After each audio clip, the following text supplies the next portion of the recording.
What's up, everybody? Celtic Scarecrow here, back from everybody to get those 10s and 20 views. It's cold again.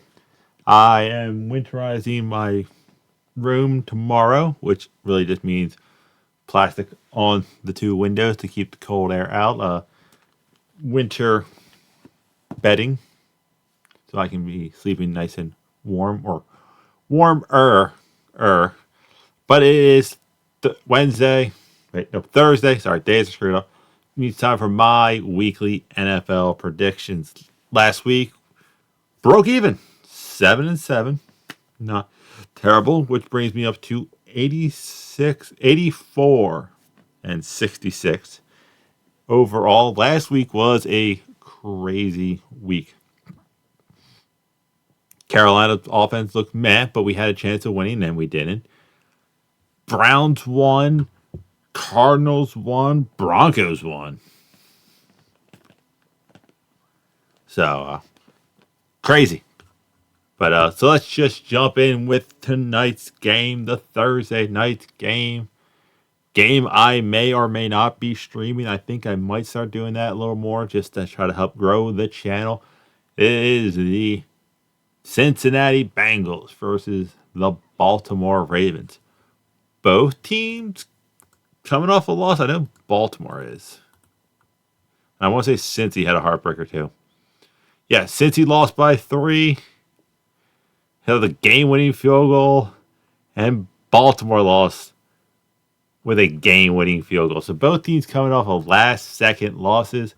I am giving this week to Baltimore. I just think they're the more complete team at the moment. Skip my game because I always skip my games and I have words. That leads us next to the Pittsburgh Steelers versus the Cleveland Browns. Both teams are 6-3. Not shocked by Pittsburgh, shocked by Cleveland. Deshaun Watson is out for the year. If I'm Cleveland, I'm going to cut him and just swallow the cap space and go after someone like, Bo Nix, Sam Hartman from Notre Dame, one of the other guys, the dude from Washington, one of the other really good quarterbacks in this class. But I am going with Pittsburgh. They're the healthier of the two teams. So, and like I said, we all know Mike Tomlin will get this team somehow to a winning record. Next up, we got the Chicago Bears versus the Detroit Lions. This to me is the easiest game to call. Bears look god awful, even in their win against Carolina. I was not really impressed by them.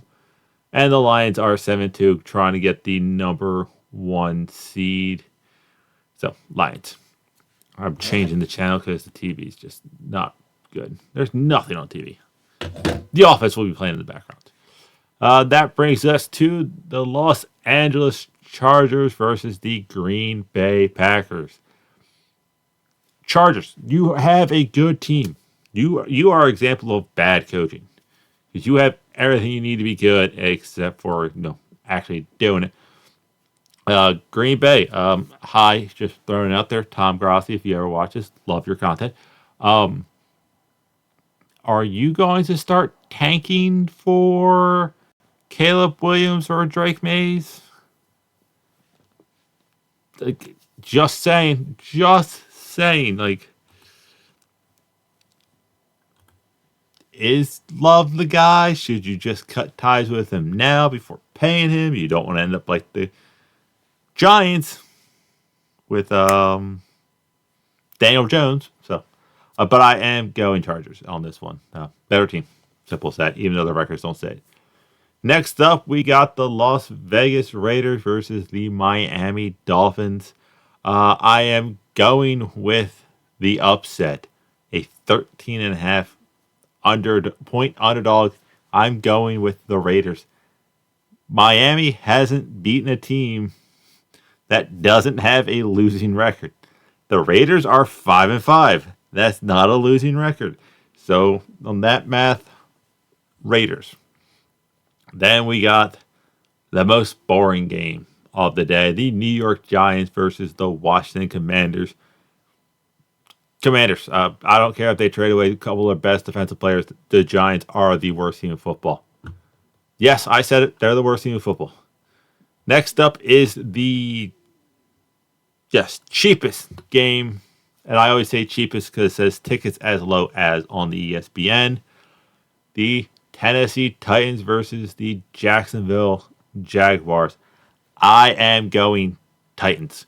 I have zero faith in the Jaguars. I have zero faith that Calvin Ridley is actually still on that team. They're a very good team. They have a winning record, but I don't think they're good. Where I think the Titans are kind of in the same situations as Carolina of, hey, we got Will Levis. We have actually they're in a slightly better situation. They got a better receiver, better running back in Hopkins and Henry, but it's like, let's see what we got. Let's just go out there, gunsling it. Let's have some fun. That's why I picked the Titans. Correction, I was lied. That was not the lowest game. The Arizona Cardinals versus the Houston Texans, as low as $34. That's the cheapest game. I don't care if Lamar's back. I am very impressed with what Houston's doing. I give them a good chance of winning this division. Houston. Then we're into the 4:00 window. I think all the buys are done, so all the games are back. We got the Tampa Bay Buccaneers versus the San Francisco 49ers. I honestly do think this game is going to be a lot closer than people think it's going to be, but I am still going Niners. Like, the Bucs' problems are consistency. Then we got the New York Jets. I will give them the New York title back versus the Buffalo Bills. I am going Jets, and I am warning Buffalo. This is my warning. You lose this game to the Jets with Zach Wilson, I will start referring to you as the Toronto Bills. Just saying. But I actually am going Jets with the upset. So, but I'm still warning you, Buffalo. I will start calling you Toronto. Then we got the Seattle Seahawks versus the LA Rams. Rams aren't consistent enough to be decent, so I am just going to go with the Sea Chickens. The Sunday night game. I feel sorry for this, but you got the Minnesota Vikings versus the Denver Broncos. Actually, could be a good game. You know, Denver looked good last couple of weeks. They're one win away from a winning record. And Minnesota has Dobbs, who somehow is keeping this offense just rolling smoothly. But I am going Minnesota. Which is that? There, there. Minnesota. And last but not least, the Monday night game.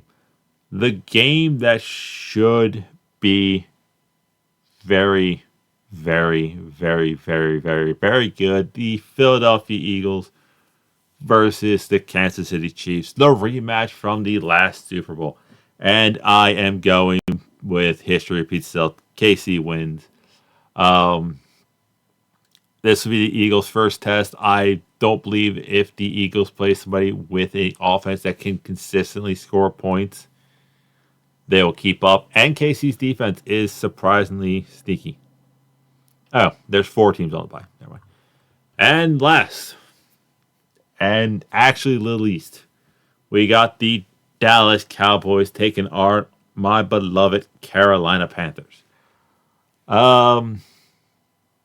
The line is at 10. If Carolina can keep this game within 14, I'm calling it a win for Carolina.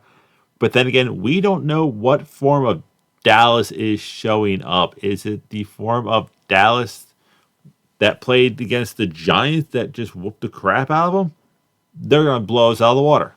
If it's the Giants that played against the Arizona Cardinals, and like they had 3 losses, and they're not like they lost the Eagles. We got that. but they lost 28-16 to the Cardinals and 42-10 to the Niners. Those aren't good losses. Can we get that version of Dallas versus the Panthers? I do think everything was saying that Frank Wright is taking over play calling, which tells me that this could be very, very hot seat for Frank Wright. But I am going with the Dallas Cowboys. So there is that. But apparently Bill Belichick is going to be potentially on the market next year, and I would have zero issues bringing in Belichick as the head coach because the man has drafted well. He drafts linemen, which is something we need, linemen. And it puts everything in place for him to really succeed. Let him rebuild the line. He has a good young quarterback that plays a lot like Brady. Brady does not take deep ball chances often. He's a consistent passer, which is just Bryce Young. The shorter, more agile version of that. Will he have the same success? I pray to God that he does. If not, that's it. So, but yeah, it's a wait and see with the Carolina Panthers. I wait and I see how they're going to hurt me. But that's it. That's all I have. I will see you weird people later.